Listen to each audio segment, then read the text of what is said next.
শীতের সকালে গরম গরম খিচুড়ি খাওয়ার লোভ দেখিয়ে কিন্তু ময়নার আম্মু বলতেছে ঘরে তেল নাই, ডাল নাই, বাজার করো নাই, এখন কি রান্ধম? তুমি একটু দোকানে যাও, দোকানে যেয়ে আমার তেল আর ডাল এনে দাও। তো বললাম তেল আর ডাল এনে দেবো, তুমি আমার টাকা দাও। তো বলতেছে টাকা তো আমার কাছে নাই, টাকা দেখো তোমার পকেটে আছে।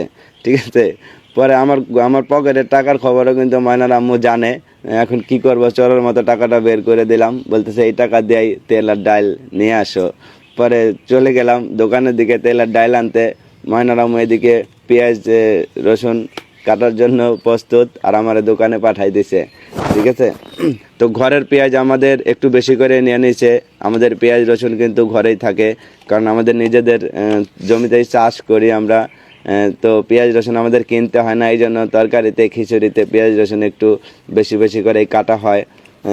কিনতে গেলে তো আর বেশি দেওয়া হয় না, এই জন্য ঘরে থাকলে বেশি দেওয়া হয়, এই জন্য বেশি দেয়।